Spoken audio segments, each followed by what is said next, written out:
Bien, la première rencontre a été visuelle en termes d'œuvre. Et après ça, on m'a dit que peut-être qu'il était mûr pour raconter sa vie, parce que c'est quand même un peintre très reconnu et qui a beaucoup de talent. Donc, c'est bien que les gens le connaissent mieux. Et on m'a confié la tâche de le faire, tout simplement. Moi, j'aime bien le processus de création dans n'importe quoi. Parce que je trouve que c'est ce qui nous apporte le plus sur le plan personnel, c'est ce qui nous gratifie le plus aussi sur le plan professionnel, quelque part.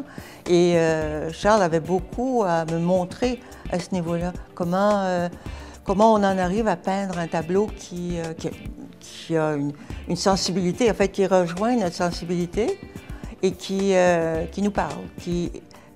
Pour moi, ça, c'est un mystère. Le mystère de la création, je pense que c'est un des plus beaux mystères de la vie.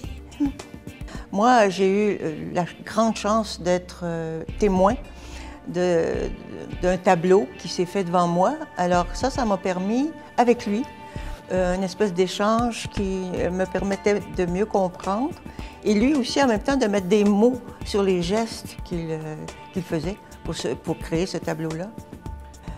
Selon les témoignages que j'ai entendus, l'œuvre de Carson est très personnelle, très nouvelle, très innovatrice dans son genre, parce que il aurait inventé d'abord le carsonisme, qui est déjà une technique absolument nouvelle. Et pour réaliser le carsonisme, il lui a fallu plusieurs années de recherche et d'intense travail. Pour moi, c'est ce que les gens... Surtout, c'est ça qui impressionne les experts en art et aussi les collectionneurs.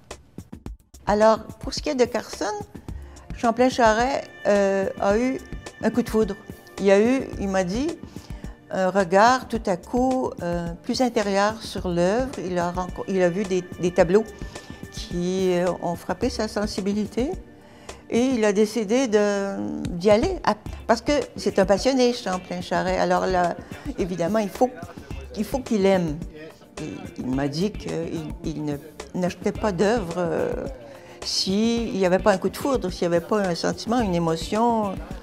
Et dans le cas de Carson, il a ressenti cette émotion. Moi aussi, je l'ai vu souvent avec des gens qui ne connaissent pas l'art et qui ont regardé les œuvres avec un regard très particulier de sensibilité. Moi, ce qui m'a le plus touchée, je pense, c'est la rivière du Nord, parce qu'il est vraiment, sa maison est située vraiment au bord de la rivière. Et chaque fois qu'il me parlait, son regard allait vers la rivière. Et il m'a toujours souligné le fait que la rivière coulait sans arrêt, sans arrêt, sans arrêt, qu'il n'y avait rien pour l'arrêter. Et pour moi, c'est un peu ça aussi, un artiste. C'est ce mouvement irrépressible de vouloir créer, de vouloir agir dans une œuvre. Et pour moi, j'ai gardé ça comme anecdote, bien qu'il y en ait d'autres, parce qu'on a visité ses lieux d'enfance, par exemple, et l'émotion était à ce point là, que je me suis dit qu'il y avait encore beaucoup d'enfants en lui.